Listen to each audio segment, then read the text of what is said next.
নমস্কার বন্ধুরা, অনুদির রান্নাঘরে তোমাদের আরও একবার স্বাগত। তো বন্ধুরা, আমি আবার আজকে চলে এসেছি আবার একটা নতুন রান্না নিয়ে, সেটা হচ্ছে মুড়িঘণ্ট। তো মুড়িঘণ্ট তো আমরা সকলেই ভালোবাসি এবং সকলেই রান্না করতে জানি। তো এক একজন এক একভাবে রান্না করে। তো আমি যেভাবে রান্না করি, চলো আজকে আমি তোমাদের সাথে শেয়ার করি এই রান্নাটা আমি কিভাবে করি। তো দেখো বন্ধুরা, মুড়িঘণ্ট করার জন্য আমার অবশ্যই মাছের মুড়ো লাগবে। তো এখানে আমি মাছের মুড়ো নিয়েছি। এবার আমি নুন আর হলুদ মাখিয়ে মাছের মুড়োটাকে সুন্দর করে আগে ভেজে নেব। তো আমি নুন আর হলুদ মাখিয়ে নিচ্ছি,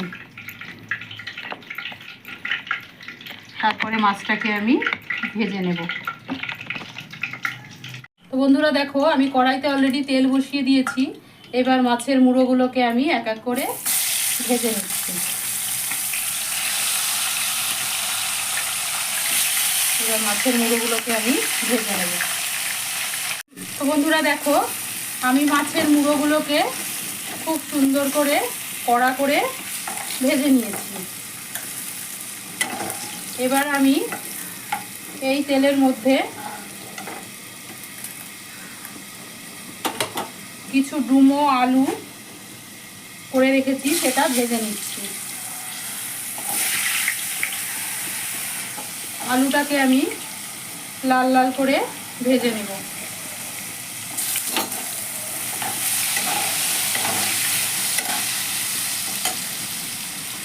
বন্ধুরা দেখো, আমি আলুগুলোকে খুব সুন্দর করে লাল লাল করে ভেজে নিয়েছি। আলুটা অনেকে ভাজে না, তার মধ্যেই মশলা দিয়ে দেয়, কিন্তু আলুটা ভেজে এইভাবে করে দেখবে টেস্টটাও অনেক গুণ বেড়ে যায়। চেষ্টা করবে আলুটা ভেজে এটা করার। তো দেখো, এবার আমি এই কড়ার মধ্যে আর অল্প একটু তেল দেব।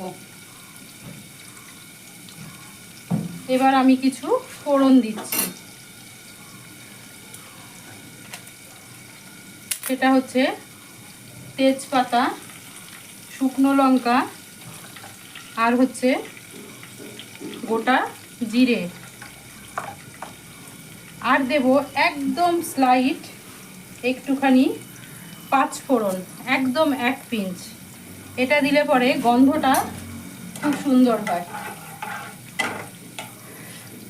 কিছু কিছু রান্নাতে ছোট ছোট টিপসগুলো দিলে পরে রান্নার মাত্রাটা অনেক গুণ বেড়ে যায়। এবার আমি দেব দুটো পেঁয়াজ কুচি।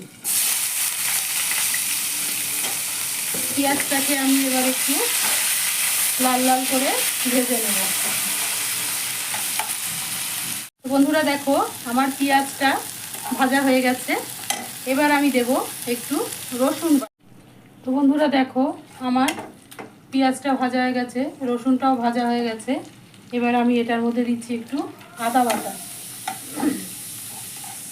আদা বাটা দিয়ে জাস্ট একটুখানি নেড়ে নেব। নেড়ে নিয়ে এবার আমি দেবো এর মধ্যে বাকি মশলাগুলো।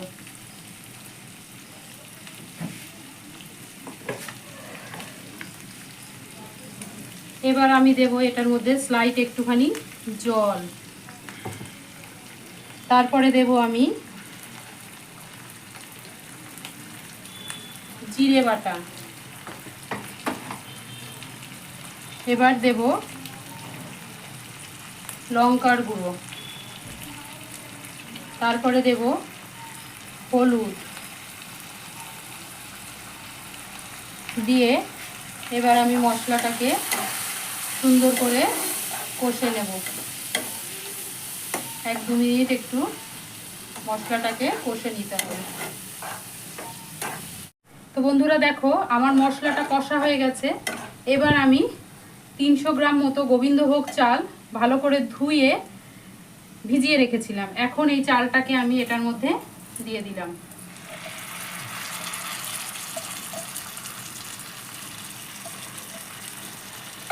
মুড়িঘণ্টের জন্য চেষ্টা করবে, গোবিন্দভোগ চালের মধ্যে তো ভ্যারাইটিস আছে, যে চালটা দিয়ে আমরা পোলাও করি ছোট দানার খুব সুগন্ধি চাল, সেটা দেওয়ার চেষ্টা করবে। তাহলে পরে কিন্তু স্বাদটা অনেক গুণ বেড়ে যায়। এবার বন্ধুরা আর একটা কথা বলি, এই যে আমি চালটা দিয়েছি, এই মুড়ি ঘন্ট অনেকে ঝুরঝুরে খায়, অনেকে মাখা মাখা খায়। তো আমাদের বাড়িতে একদম ঝুরঝুরে পছন্দ করে না, মাখা মাখাই পছন্দ করে। তো যে জন্য আমি দেখো এই বাটির 1 বাটি চাল নিয়েছি, তাহলে আমি এই বাটির 1 বাটি চাল নিয়েছি, তাহলে যদি ঝুরঝুরে করতে হতো আমাকে ডাবল জল দিতে হতো। যেহেতু আমি একটু মাখা মাখা করব, তাই আমি 2.5 বাটি জল দিয়েছি। তো তোমরা এটা মাথায় রাখবে, ঝুরঝুরে করতে হলে একদম ডাবল জল দেবে, মানে পোলাওতে যেটা আমরা দিই। আর যদি একটু মাখা মাখা করতে হয় তাহলে 1/2 বাটি জল একটু বাড়িয়ে দিতে হবে। আর অবশ্যই কিন্তু গরম জল দেওয়ার চেষ্টা করবে। তো মশলাটার সাথে চালটাকে আমি সুন্দরভাবে ভেজে নিলাম। এবার আমি দেব এটার মধ্যে লবণ।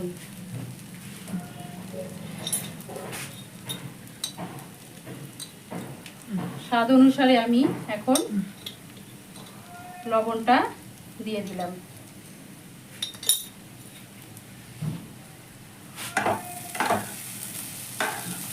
তো আমার চালটাও মশলার সাথে খুব সুন্দর মিশে গেছে এবং ভাজা হয়ে গেছে। এবার আমি দেব এই যে আলুগুলো ভেজে রেখেছিলাম, সেই ভাজা আলুগুলো।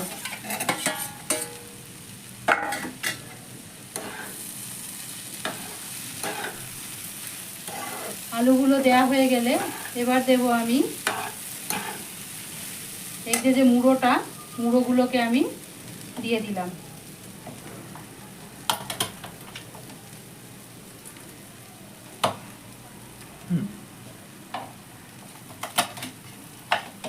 মুড়োগুলোকে একটু ভেঙে দেওয়ার চেষ্টা করবে, তাহলে পরে টেস্টটা অনেক ভালো হয়। এবার মুড়োগুলোর সাথে একটু মিশিয়ে নিয়ে আমাকে জল দিয়ে দিতে হবে। তো এবার আমি গরম জল করে রেখেছি, সেই গরম জলটা এখন আমি এটার মধ্যে ঢেলে দিচ্ছি।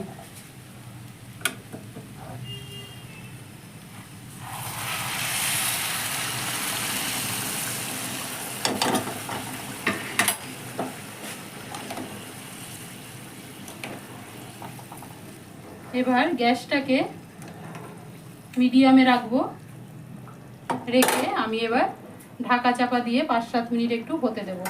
তার আগে আমি কিছু কাঁচা লঙ্কা উপর থেকে দিয়ে দিলাম।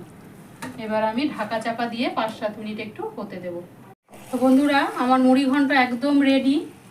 এবার আমি দেব চিনি। চিনিটা আগে দেবে না, তাহলে পরে চালটা অনেক সময় সিদ্ধ হতে প্রবলেম হয়। চিনি একদম লাস্টে দেবে। এবার দেব আমি গরম মশলার গুঁড়ো।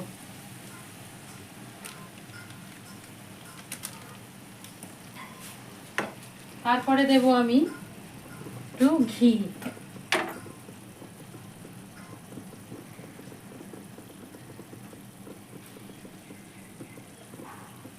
এবার সব কিছু সুন্দরভাবে মিশিয়ে 1 মিনিট একটু স্ট্যান্ডিং টাইমে রেখে তারপরে পরিবেশন করে তোমাদেরকে দেখাচ্ছি। আমি বললাম যে আমাদের বাড়িতে সবাই একটু মাখা মাখা পছন্দ করে, যে জন্য আমি একটু মাখা মাখা করেছি। জলের পরিমাণটা তোমাদের বলে দিয়েছি, যদি ঝুরঝুরো করতে হয় তাহলে জলের পরিমাণটা ওইভাবে দেবে। তাহলে আমার মুড়ি ঘন্ট একদম কমপ্লিট। তাহলে বন্ধুরা, দেখতে পেলে আমি কত সহজে খুব সুস্বাদু একটা মুড়ি ঘন্ট তৈরি করে ফেললাম। তো বন্ধুরা, আমার এই রেসিপিটা যদি তোমাদের ভালো লেগে থাকে, তোমরা আমার এই প্রসেসগুলো ফলো করে অবশ্যই বাড়িতে ট্রাই করো। এবং আমার যদি রান্নাগুলো তোমাদের ভালো লাগে তাহলে অবশ্যই আমার চ্যানেলটাকে সাবস্ক্রাইব করে দিতে ভুলো না। আশা রাখছি অবশ্যই আমার চ্যানেলটাকে সাবস্ক্রাইব করেছো, এবং যারা করোনি অবশ্যই করে দেবে। প্রচুর প্রচুর শেয়ার করো, লাইক করো এবং কমেন্টস করে আমার পাশে থেকো, আমাকে উৎসাহিত করো। তাহলে আমি আরও অন্য অন্য রান্না নিয়ে তোমাদের সামনে হাজির হতে পারবো। তো বন্ধুরা, আজকে তাহলে চলি, অন্য দিন দেখা হবে আবার অন্য কোনো রেসিপি নিয়ে। তোমাদের সাথে। ভালো থেকো, সুস্থ থেকো।